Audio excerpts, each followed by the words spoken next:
All right, Shalom. Want to start off by giving all praises to Yahweh by Hashem Yahweh Shai, double honors to the apostles and elders at Great Millstone, and peace and salutations to the elect of Israel.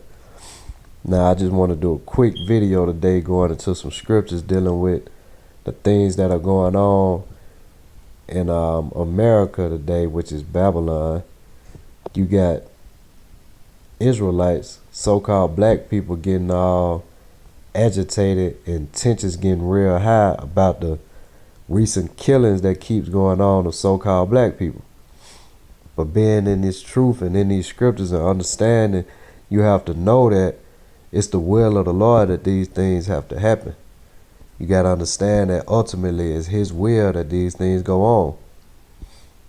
And you got to know your enemy, know that Esau is the devil, so it shouldn't shock you when he does devilish things. But you have to understand that ultimately all the things that go on here are the will of the Lord. And you have to take comfort in the scriptures and just pray that you're covered by Yahweh Shai so you can make it through it.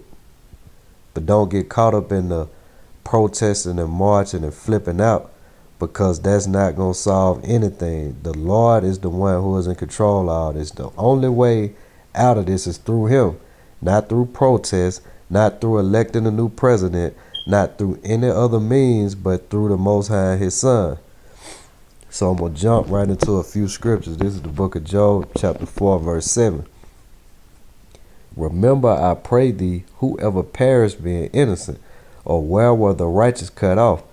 So right here, this lets you know all these killings that's going on. First point in all of this is no one ever perished being innocent or righteous.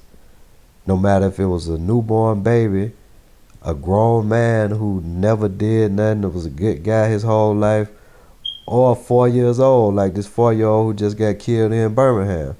It doesn't matter what age or who you were, you won't perish being innocent, because you have something that the naysayers don't believe in and don't understand, which is reincarnation. So when you get taken out, it's because of judgment you received for something you did in this life or a past life. So when you go out, it wasn't just because you died for nothing. It's because something that you did in your past and you received judgment for it. That's the righteousness of the Most High. So when we hear all this, my baby never did nothing, this, and that, you got to understand, even though we still mourn our people, you have to understand the person received their proper judgment, because that's the balance and righteousness of the Most High. Let's jump to the next scripture. We're going to go to the book of Amos, chapter 3, verse 6. Shall a trumpet be blown in the city, and the people not be afraid? Shall there be evil in the city, and the Lord have not done it? Now that lets you know right there. Shall there be evil in the city, and the Lord have not done it? The question is no. The Most High is behind everything that goes on, the evil and the good. It's another scripture, the darkness and the light, out of the Lord create both. Not verbatim, but something to that effect. The Most High is the orchestrator behind the good and the evil. That's the balance of the Most High.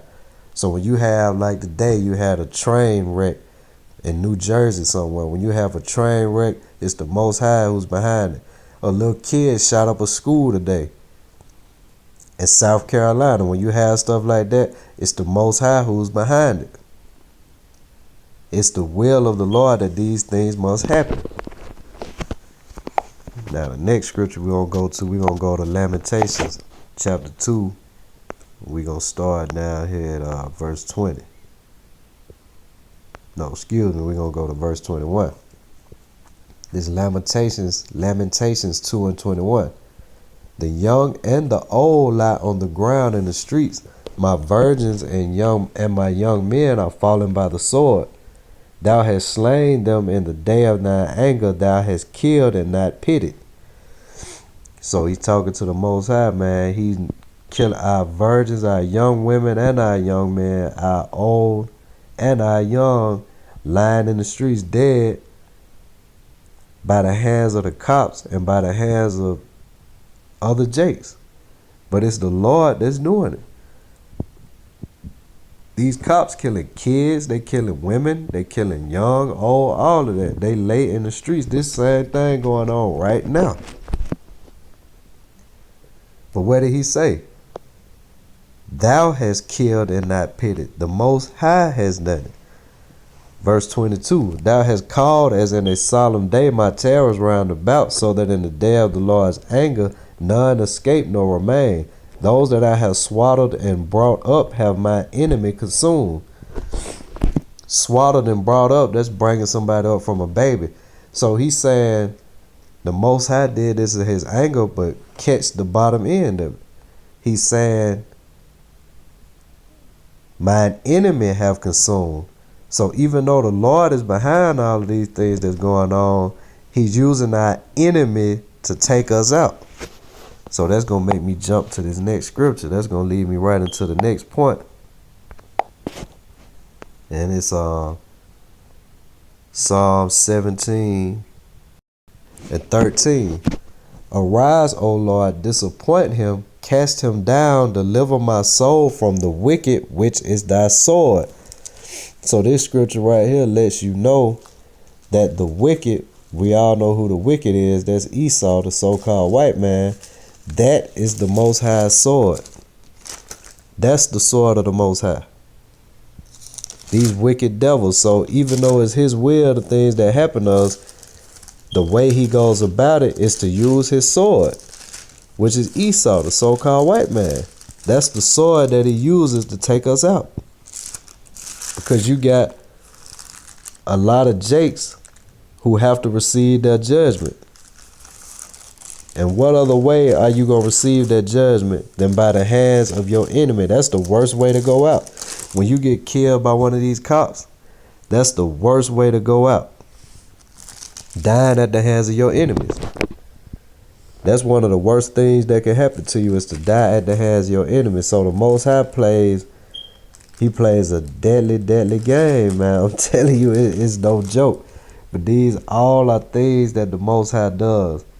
He is the one behind it, but he uses his sword, which is Esau, to carry out the act. And we're going to jump to Genesis 27. And we're going to go down toward the end of the chapter. Let me see real quick.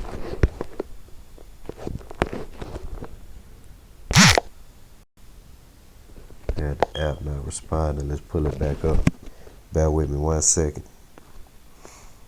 Okay. Yeah, we're going to go to Genesis 27 at 40. Now this is the blessing that Esau received. And by thy sword shalt thou live, and shalt serve thy brother, and it shall pass when thou shalt have the dominion, that thou shalt break his yoke from off thy neck. So the point of this scripture, the point I'm trying to bring out is the first line. By thy sword shalt thou live. So that's the white man's blessing. He is a master at killing. He lives by the sword. He is skillful with the sword. So that's why the Most High uses him to take us out when we're going off and when we're receiving judgment. So I just wanted to bring out that fact to go along with it. It's all the will of the Most High, but he uses Esau to carry out his judgment. And I'm going to bring out one more scripture going into the whole theme of the lesson about all these Jakes getting killed by the cops. This is Romans 13. Let every soul be subject to the higher powers, for there is no power but of the Most High. The powers that be are ordained of the Most High. So any power that's set up was ordained by the Most High. What I've been saying all video, he is behind everything. So if somebody is set up in a position, it's the Most High who ordained that position to be set up. Verse 2. Whosoever therefore resisteth the power, resisteth the ordinance of the Most High. And they that resist shall receive themselves damnation. For rulers are not a terror to good works, but to evil. Will thou then be not afraid of the power? Do that which is good, and thou shalt have praise of the same. So this goes right back to whoever perished being innocent or righteous. The rulers, these cops that set up in different things, they are terror to evil works, not good, because they carrying out the will of the Lord. So if you not doing wickedly and don't need to get this judgment, then you don't have nothing to worry about. Verse 4. For he is the minister of the Most High to thee for good, but if thou do that which is evil, be afraid, for he beareth not the sword in vain, for he is the minister of Yahweh, a revenger to execute wrath upon him that doeth evil. So, man, that's basically it for this lesson, man. He is a minister of the Most High, and he beareth not the sword in vain. And all you got to do is cut on your TV and watch your local news to get a glimpse of that and understand. They don't bear those swords in vain, the modern day sword being a gun. So just stay in the scriptures, man, and just understand that the Lord is behind all of this, man. It's the will of the Most High. And with that, I'm going to say shalom.